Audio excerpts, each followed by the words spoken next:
Some vocab, you guys went over this at the beginning of Hamlet when Mrs. Kendall presented it to you guys, but we're gonna just touch on it again. You guys covered dramatic irony. I didn't see so much dramatic irony in this one as regular irony.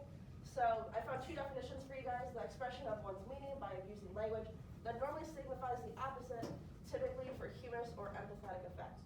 The other definition is a state of affairs or an event that seems deliberately contrary to what one expects and is often amusing as a result. The other one is a soliloquy, an act of speaking one's thoughts aloud when by oneself or regardless of any hearers, especially by a character in a play. We see Hamlet do this a lot so far, right? If you've actually been reading.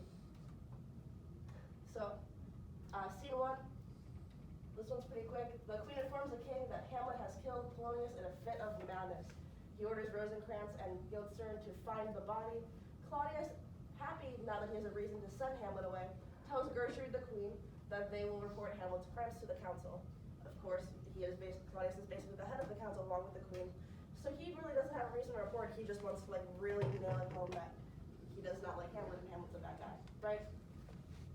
Scene two, it opens into another room of the castle where Rosencrantz and Guildenstern, Hamlet's friends, right, find Hamlet alone. They confront him asking, "What have you done, my lord, with the dead body?" Hamlet, contemptuous of the two quarters, remember, because Claudius sent them initially to spy on him. They're supposed to be Hamlet's friends, but they're not really acting like it, right? He calls Rosencrantz a sponge and is outraged that they demand an answer from him.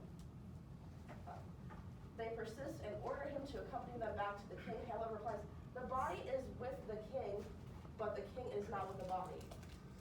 Can we guess what that means? The body is with the king? Because the original king is dead, right? So in addition to that, Hamlet is kind of seeing Claudius as also like for sake of a better term, like a false king, a false idol, whatever. So it's kind of like the legacy is dying already. Hamlet doesn't really care anymore. Although this makes perfect sense, Polonius is with the king, Hamlet's father, but Claudius remains alive. The courtiers believe him to be incoherent, like acting mad as he has been through these past few acts. Hamlet agrees to see the king and runs off stage and yells out to begin a game of hide and seek, hide, fox, and all after. So, is anyone familiar with Sherlock Holmes, where it says the game is afoot? That's kind of the same extent to what this means. When they say the game is afoot, it usually refers to a fox hunt. So hide the fox and all after is referring to the same thing, essentially. We enter scene 3 in a meeting room in the castle. Claudius sits with his lords and reports to them that Hamlet has killed the Lord Chamberlain. He tells them that the prince must be exiled to England, but the public who loves Hamlet must not know the true reason why he is leaving. Why might we not want the public to know that Hamlet's leaving? Has anyone seen the Batman movies, like the original ones with Christian Bale? Yeah. Right. So what happens to like Harvey Dent that becomes Two-Face at the end of Batman? Do you remember what I'm talking about? No, I don't. And all I'm thinking about is the Batman movie. Oh, where they have the band and food, like the. Oh, those ones, the really cartoony ones, yeah. So I'm referring to Batman, the Christian Bale version. I can't remember what specifically this one is. But so at the end of this movie, Two-Face, who was going to be the mayor, who was like the beacon of hope for the city, he turns evil based on his girlfriend dying, and he gets burned beyond recognition on half of his face. And instead of demonizing this guy for the bad things he actually did, they choose to like keep him as a beacon, a pillar of hope, and believe that the city is still good, and they choose to blame the Batman instead. So basically, the reason that they want people to continue to love Hamlet is because they still want to appear pure, that there's hope, that there's not corruption, right? And so Rosencrantz brings the guarded Hamlet before the king. So we have this little blurb here. I thought this interaction was very interesting. If you guys want to analyze this, we can. But for the sake of time, I'm not going to make you guys do it today since it's a shortened day. But so King Claudius says, "Now Hamlet, where is Polonius? At supper. At supper where? Not where he eats, but where he is eaten. A certain convocation of politic worms are even." Sorry, I should have done this earlier. Or eaten at him. "Your worm is your only and preferred diet. We fat all creatures else fat to us, and we fat ourselves for maggots. Your fat king your lean beggar is but variable service, 2 dishes, but to 1 table. That's the end. So if you guys do want to pull out your No Fear of Shakespeare, you can see like the actual direct translation of this. Basically he's saying that he is dead, he is being eaten by worms, and he's kind of talking about that circle of life that it almost seems like Hamlet is actually going mad, that life is kind of meaningless to him at this point, right? So we continue on with scene 3. This one's a little bit longer. Hamlet finally tells Claudius that the body is on the stairs that lead into the lobby. The king informs Hamlet that he must leave England for his own safety. Hamlet slyly replies that he knows the king's real purpose for sending him away, but he nonetheless gladly obliges and bids farewell to his mother. And we continue on with scene 3. When Hamlet exits the room, the king demands that Rosencrantz and Guildenstern follow the prince closely, and they rush off. So I think it's obvious at this point that they're not acting like Hamlet's best friends like they were at the beginning of the play.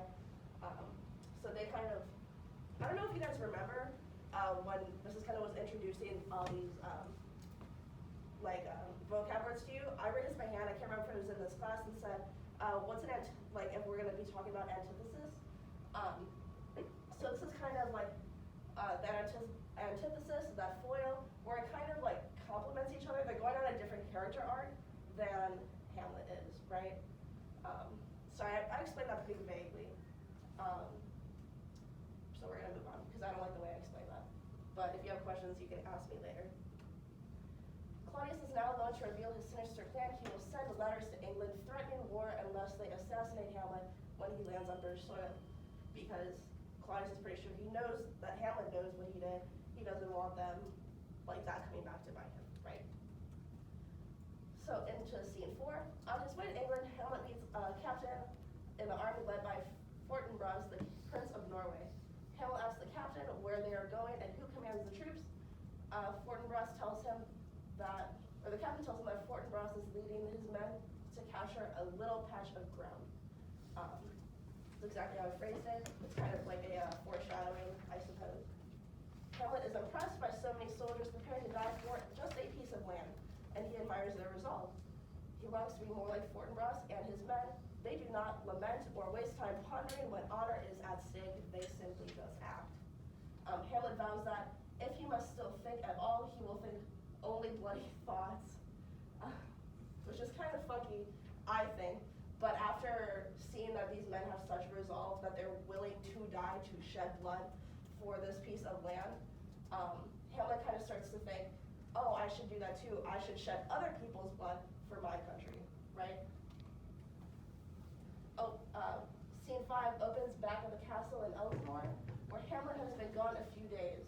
The Queen, Horatio, and the gentlemen are discussing Ophelia, who has shattered after her father's death, and Hamlet's cruelty, and has gone completely insane. This is kind of where I wanted to tie that irony back in, right? Because if we remember, Polonius's main goal when kind of forbidding Ophelia to see Hamlet was to keep her out of harm's way, because he thought that Hamlet was crazy. And now, despite his best efforts, she is going crazy anyway, right? Ophelia enters the room and begins to sing a song about a dead lover and another about St. Valentine's Day. Are we familiar with St. Valentine's Day, the origin? I'm going to circle back to that because I do want you guys to get stuff done, but this is a very interesting topic. The king arrives and speaks gently to Ophelia. She leaves mumbling goodnight, and the king asks Horatio to follow her.